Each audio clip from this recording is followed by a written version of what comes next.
Échapper au rythme effréné de la vie pour s'offrir un climat de détente au soleil prend plus de préparation qu'on ne pourrait le penser. Pour un voyage santé, il ne faut pas s'y prendre à la dernière minute. Tout commence avant votre départ.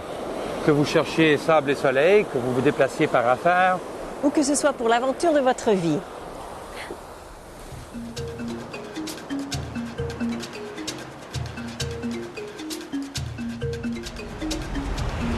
En bonne santé? Un séjour dans une région de villégiature ou encore dans un grand centre urbain? Eh bien, préservez votre santé et votre sécurité en prenant quelques mesures de précautions élémentaires. Ainsi, si vous comptez voyager dans un centre rural ou encore si vous comptez voyager longtemps, il vous faudra peut-être toute une série d'inoculations ou encore des conseils médicaux détaillés.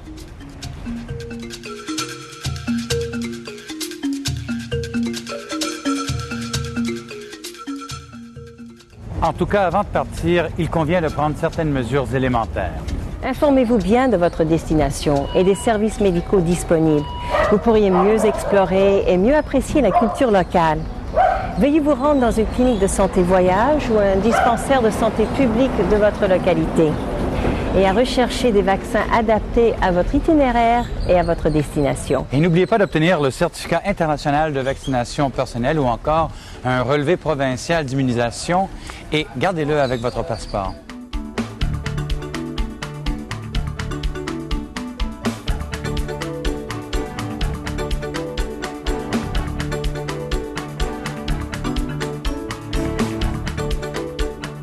Il existe 3 catégories d'immunisation: courantes, recommandées et requises. Les immunisations recommandées sont essentielles aux voyageurs d'après le risque et l'itinéraire particulier, surtout si vous voyagez longtemps. Le choix des immunisations recommandées que le spécialiste des soins de santé vous conseillera dépendra des troubles médicaux sous-jacents, de l'itinéraire personnel, de la durée du séjour, des activités et de toute flambée d'épidémie à votre destination. Les organismes internationaux de réglementation établissent les immunisations qu'il faut pour entrer dans certains pays. Le vaccin contre la fièvre jaune est le seul vaccin requis à l'échelon international pour certaines régions d'Afrique et d'Amérique du Sud. Les organismes nationaux d'Arabie saoudite exigent toutefois la preuve d'une vaccination méningococique pour les personnes qui se rendent au Hajj annuel.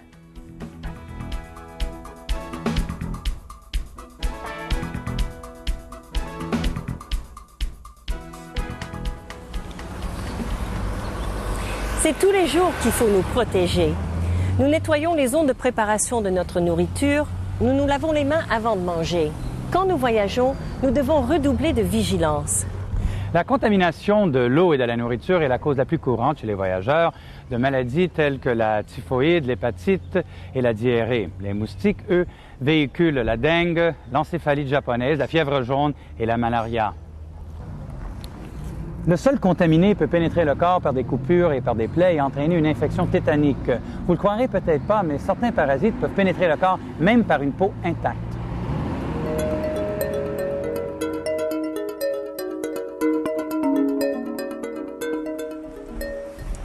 Le soin peut donner lieu à des activités passionnantes, mais c'est souvent à ce moment-là où on court le plus grand risque d'être infecté par une moustique porteuse de maladie. Mais un peu de bon sens peut minimiser ce risque jour et nuit.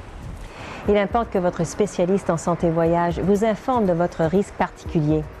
Je me souviens, il y a à peu près 2 ans, on était au...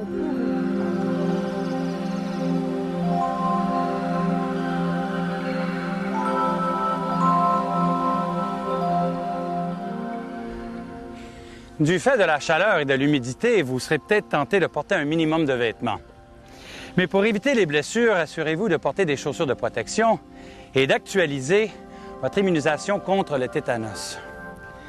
Dans des régions où l'eau douce peut être contaminée, évitez de marcher, de nager de patauger dans l'eau qui s'écoule lentement et qui pourrait être contaminée par des larves parasitaires libérées par les escargots et qui peuvent pénétrer même une peau intacte et causer une sérieuse maladie.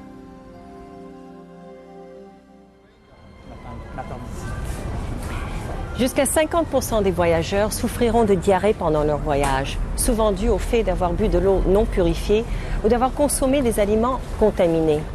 Beaucoup de gens de l'endroit mangent et boivent la même chose, mais les voyageurs sont en principe plus vulnérables car ils n'ont pas été exposés aux contaminants. Vaut mieux boire de l'eau ou des boissons gazeuses en bouteilles vendues dans le commerce. Assurez-vous que les glaçons proviennent d'une eau non contaminée. De l'eau filtrée ne suffit pas, même pour se brosser les dents. Tu te souviens de ce voyage en Indonésie, ce voyage d'affaires, et de cette eau? J'ai attrapé une de ces méchantes. OK. Il existe des méthodes simples de purification de l'eau. On peut la faire bouillir pendant environ 5 minutes ou encore y ajouter 2 % de teinture d'iode par volume. Croyez-moi, votre estomac vous en sera reconnaissant.